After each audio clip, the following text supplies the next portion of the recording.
வணக்கம் நண்பர்களே. ஆந்திர பிரதேசத்தில் நடத்தக்கூடிய ஒரு தொழில் வாய்ப்பு 10,000 கோடி முதலீடை அந்த அரசாங்கம் ஏற்றுள்ளது. எங்கேருந்து? அதனுடைய டெக்ஸ்டைல் பாலிசியை மாடிஃபை பண்ணனால. இது யார் கொண்டு போய் ஆந்திர பிரதேசத்தில் சந்திரபாபு நாயுடு தான் இதாக இருக்கிறாரு, முதலமைச்சராக இருக்காருன்னு கொண்டு போய் கொட்டிடல. இவர் தன்னுடைய டெக்ஸ்டைல் பாலிசியை ரீடிஃபைன் பண்ணி மாடிஃபை பண்ணி தொழில் வாய்ப்புகளை ஏற்படுத்தக்கூடிய அளவுக்கு அல்லது மற்றவர்கள் மிக எளிதாக ஒரு மாநிலத்துக்குள்ளே வந்து தொழில் தொடங்குவதற்கு தங்களுடைய டெக்ஸ்டைல் பாலிசி மாற்றினால என்ன லாபம்? 10,000 கோடி இன்வெஸ்ட்மெண்ட் ஆந்திர பிரதேசத்துக்கு கிடச்சிருக்கு.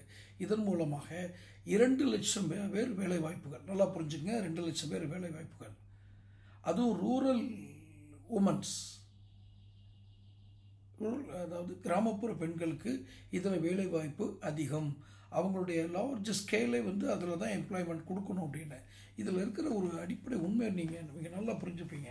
அதாவது கிராம பொருளாதாரம், இந்த வில்லேஜ் எக்கனாமி வளர்ந்துச்சுன்னா இந்த கண்ட்ரியுடைய பேஸ் ஸ்ட்ராங் ஆகிடும். ஏன்னா அவங்களுக்கு வாங்கும் சக்தி கிடைத்துவிடும். வாங்கும் சக்தி கிடைத்தால்தான் இந்த தேசிய பொருளாதார குறியீடுகள் போடுறாங்க இல்லையா, இதெல்லாம் வாங்கும் சக்தி, மேனுஃபேக்சரிங் பண்ணுற காஸ்ட்டு, வாங்கும் சக்தி, எவ்வளோ காலங்களில் எவ்வளோ வாங்குறார்கள், இதை குறித்து தான் ஒரு ஜிடிபிங்கிற அந்த இதுவே அவங்க டிசைன் பண்ணுறாங்க. ஸோ அப்படிப்பட்ட ஒரு திட்டத்தை 10,000 கோடி ஆந்திர கவர்மெண்ட்டு அட்ராக்ட் பண்ணியிருக்கு. அதனால 2 லட்சம் பேருக்கு வேலைவாய்ப்பு, அதுவும் குறிப்பாக கிராம பொருளாதாரம் முன்னேறும் அளவுக்கு கிராமப்புற பெண்களுக்கு அதில் வேலைவாய்ப்பு அதிகம். ஸோ இது இந்த கேபினெட்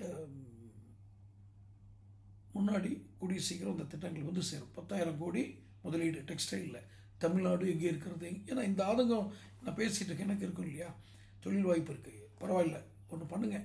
அங்கே டெக்ஸ்டைல் ப்ராஜெக்ட்டுக்கு வந்து இவ்வளோ பெரிய வாய்ப்பு இருக்கிறப்போ நம்மளில் திறன் வாய்ந்தவர்கள், தமிழ்நாட்டில் திறன் வாய்ந்தவர்கள் அந்த ப்ராஜெக்டில் ஏதோ ஒரு பார்ட்டை கூட நீங்கள் இது பண்ணிக்கலாம். தொடர்ந்து வியாபாரம் குறித்த செய்திகளை பெறுவதற்கு சேனல் சப்ஸ்கிரைப் பண்ணுங்கள், நோட்டிஃபிகேஷன் பில் பதிவு பண்ணுங்கள்.